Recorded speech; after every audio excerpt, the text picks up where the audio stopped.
Welcome to the Fear and Greed Afternoon Market Report for Tuesday, the 20th of July 2021, where in just a few minutes I tell you everything you need to know about what's happened in financial markets and the world of economics today. I'm Sean Aylmer.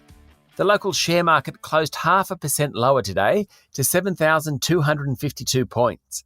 That follows the near 1% drop yesterday. Materials, utilities and energy companies all performed poorly today, while healthcare stocks were again among the best.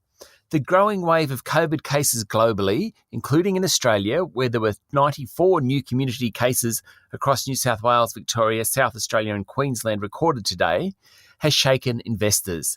The concerns about the virus triggered big falls in global markets, and Australia followed suit. BHP and Rio Tinto both fell more than 2%, following similar declines yesterday.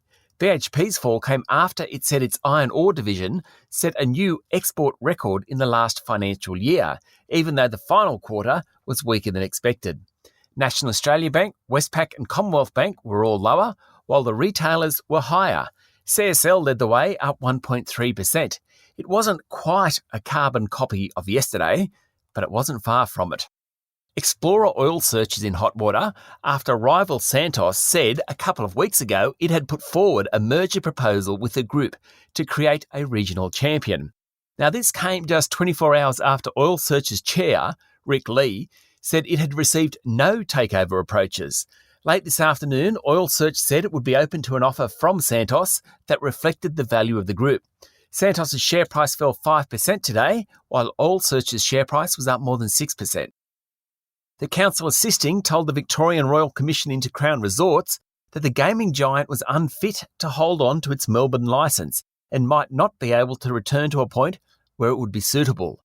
The Commissioner Ray Finkelstein will take the comments and decide on his recommendations. Of course, it doesn't mean he will recommend that. Crown's share price fell 2.6%. JB Hi-Fi said sales jumped 13% last year and pre-tax earnings were up more than 50%. There was strong sales across the business, including online, according to its preliminary unaudited result for the last financial year. JB Hi-Fi's share price ended almost 4% higher. In economic news, the Reserve Bank Board released its minutes of meeting from 2 weeks back. Back then, it said there needed to be a high level of flexibility about increasing or reducing weekly bond purchases. A lot's happened since then, and some market economists have forecast the bank won't be reducing purchases anytime soon. The Aussie dollar fell to 73.2 US cents today, its lowest level since 20 November last year. The Aussie tends to get sold off when investors are looking for less risky assets, and that's caused the sharp decline over the past week. Just recapping the big falls on Wall Street, the S&P 500 finished down 1.6% this morning, the Dow Jones Industrial Average closed 2.1% lower, and the tech-heavy Nasdaq was off 1.1%. That's it for the afternoon market report for Tuesday, the 20th of July 2021. Join me tomorrow morning for the Wednesday edition of the Fear and Greed Business Headlines. I'm Sean Aylmer. Enjoy your evening.